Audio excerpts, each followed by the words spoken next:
Welcome to the deep dive. Today we're diving into Papyrus North Kiara, a condominium project. We've got this detailed report right here, really useful whether you're looking for a new home or maybe an investment. Yeah, and our goal for you is basically to cut through all the data and pull out the key things you need to know. Exactly, give you that shortcut. Okay, so let's dig in. Well, what strikes me straight away is how Papyrus seems laser-focused. It's not trying to be everything to everyone. Right. They're deliberately targeting, a specific niche, affluent families looking for something called urban garden living.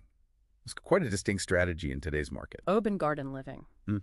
Okay, that sounds nice, but what does it actually mean at Papyrus? Is it just marketing spin? No, I think it's more fundamental than that. It translates to, well, genuine spaciousness. The units are big, starting at 1,141 square feet, going up to a huge 5,500 plus square foot penthouse. Well, that's generous.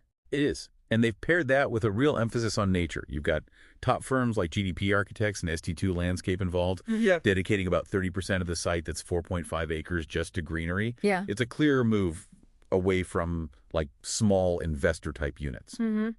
And that focus on bigger units, family living, does that tie into the developer? This is Joaquin Land under Kurjaya Prospect Group, right? A big construction name. Absolutely. Kurjaya Prospect is a construction giant, huge order book, something like RM 4 billion.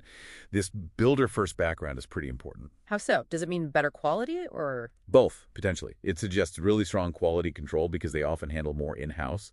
Plus, it significantly boosts the odds of finishing on time. They're targeting Q1 2028. It's a kind of built-in advantage. Okay, that makes sense. Now, location, it's calling itself North Kiara, leveraging that Mont Kiara prestige. It's super close to the French school, LFKL, like walking distance, 400, 500 meters. Yeah, very close. And Publica, major highways are nearby, too. It definitely have location strengths. But there's always a but with location, isn't there? What's the trade-off here? The trade-off is significant. It's Jalan du Thomas Raya. Ah, the traffic. Exactly. It's notorious for congestion, making the area very car-dependent. And while the MRT3 line is planned, it's not really close enough for a comfortable walk.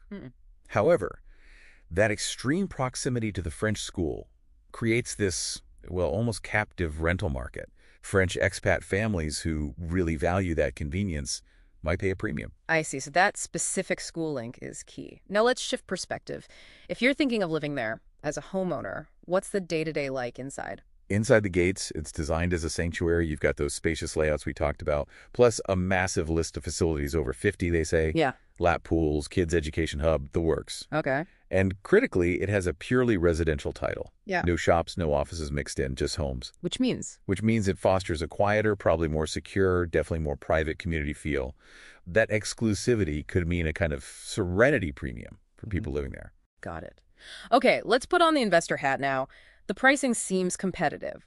RM 650, 700 per square foot on average, compared to what, RM 900 up to over 1,300 in core Mont Kiara? That's right. The pricing is definitely attractive relative to the main Mont Kiara area. So for an investor, what's the play here?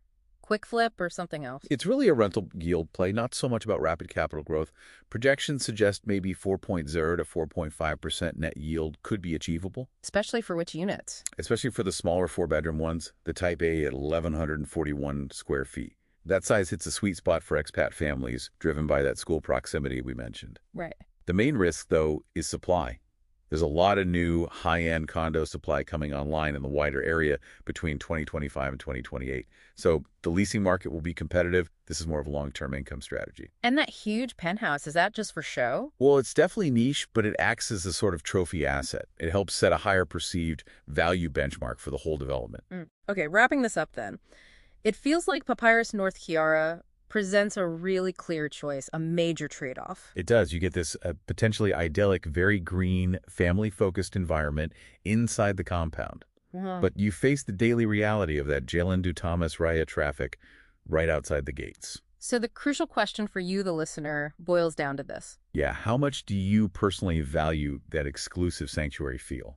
And realistically, what kind of daily commute are you prepared to deal with? It really demands looking closely at your own lifestyle priorities. Definitely a lot to weigh up. What's the one thing that really stands out to you after this deep dive?